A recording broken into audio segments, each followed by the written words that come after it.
Bonjour, bonjour, ici Véronique Hubert, votre formatrice et conseillère en entreprise agricole, spécialisée dans l'animal de compagnie, en particulier le chien et le chat. Dans le cadre de notre guide gratuit qui sera disponible surtout pour les éleveurs débutants et les futurs éleveurs de chiens et de chats, nous allons attaquer le dernier chapitre qui concerne les bonnes infos à demander à l'éleveur qui vous vendra votre chien ou votre chat, donc votre futur reproducteur d'élevage. Alors, il y a quelque chose qui arrive de plus en plus souvent, et notamment dans le milieu du chat où il y a des ventes pour reproduction ou pas, pour compagnie, etc. Bon. Mais ça arrive aussi pour le chien. Quelque chose qu'il faut absolument que vous, en tant que acquéreur, vous compreniez pour pouvoir rentrer dans vos droits, hein, donc ça c'est clair, mais surtout pour vous plus tard, comme futur éleveur hein, de chiots ou de chatons d'élevage peut-être, hein, pourquoi pas, que vous ne fassiez pas la même bêtise. Voilà. On parle ici de rétention de documents. Qu'est-ce que c'est que la rétention de documents?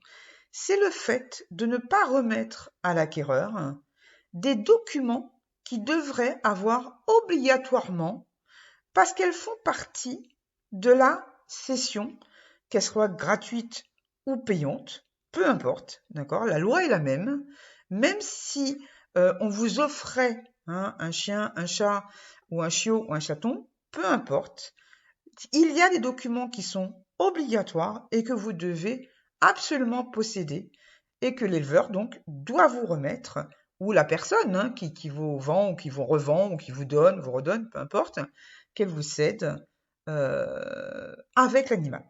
D'accord? Bien.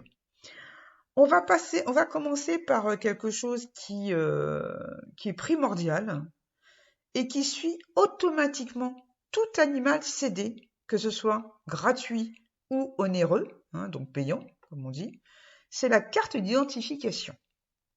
La carte d'identification est une carte de détention qui prouve que vous êtes le détenteur à l'instant T de l'animal que vous avez. Ce n'est absolument pas un document de propriété s'il y a un document de vente ou de cession qui existe. D'accord? Il est un fait certain que la carte ICAD, hein, comme on l'appelle, elle doit être cédée à l'acheteur, quel que soit le type de cession que c'est, donc c'est-à-dire vente ou cession gratuite, que ce soit pour expo, pour repro, pour compagnie, etc., peu importe, que ce soit en condition d'élevage ou pas, et surtout que l'animal ait été entièrement payé ou pas. D'accord? Cette carte d'identification doit être cédée dans les 8 jours après la cession. Ça, c'est la loi. C'est pas au bon vouloir de l'éleveur, c'est la loi. Ou du propriétaire, l'ancien propriétaire. Ça peut être quelqu'un qui vous recède un animal. Hein. On parlait dans un autre chapitre des, des adultes, hein, par exemple. Vous pouvez très bien avoir affaire à quelqu'un qui est autre que le naisseur d'origine. Hein, voilà. Donc, quelle que soit la personne qui vous cède ou vous recède votre animal, vous devez avoir dans les 8 jours la carte d'identification liée à cet animal. On est bien clair là-dessus. L'autre document, qui n'est pas obligatoire, pas obligatoire, suivant le type de cession, puisque ce document n'est attaché qu'à des animaux qui ont des origines connues, donc le LOF ou le certificat de naissance pour le chien, le pédigré, l'OUF, pour le chat. C'est un document qui est absolument obligatoire s'il est inscrit sur votre acte de vente, donc de l'animal que vous avez acheté, ou sur un acte de cession si vous l'avez eu gratuitement, hein, ou même si vous l'avez eu en condition. Hein. Ce document est obligatoire s'il est spécialement inscrit sur l'acte de cession. C'est-à-dire que si vous avez acquis un animal avec des origines connues, le pédigré ou le certificat de naissance doit vous être obligatoirement remis. Là encore, quels que soient les modes de paiement, quel que soit le type de cession, quelles que soient les conditions de détention. D'accord?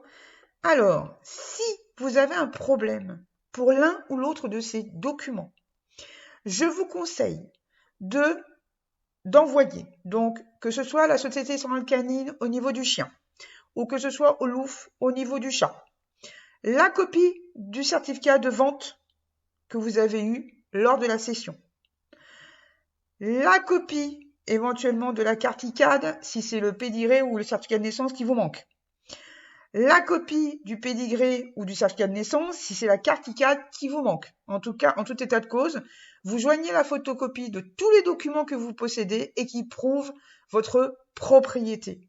Sachant que la seule chose, le seul document qui prouve votre propriété, c'est l'acte de cession. D'accord? Voilà. Donc, si vous avez minimum l'acte de cession qui prouve que vous êtes propriétaire du chien ou du chat que vous avez en votre possession, vous faites la photocopie de ce document et s'il vous manque le pédigré ou le certificat de naissance, vous vous adressez soit au LOUF, soit à la Société Centrale Canine. Si c'est la carte ICAD qui vous manque, eh bien vous vous prenez la copie de l'acte de vente et vous l'envoyez au centre ICAD qui doit vous délivrer la carte ICAD à votre nom. Ok?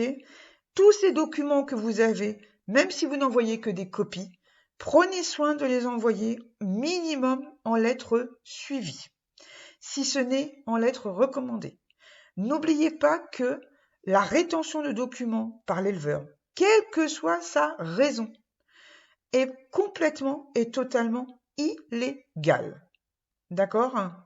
Donc, faites valoir vos droits pour récupérer les documents que vous devez avoir en votre possession.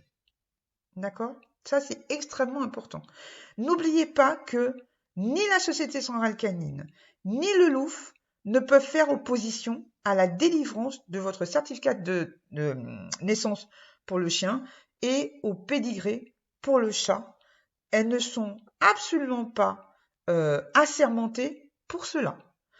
Elles ne sont là que pour tenir le livre des origines, donc des animaux qu'elles ont en charge, et donc des races qu'elles sont chargées de protéger, de conserver. Elles ne sont absolument pas là ni pour faire la police à ce niveau-là, ni pour faire le rôle des impôts. D'accord?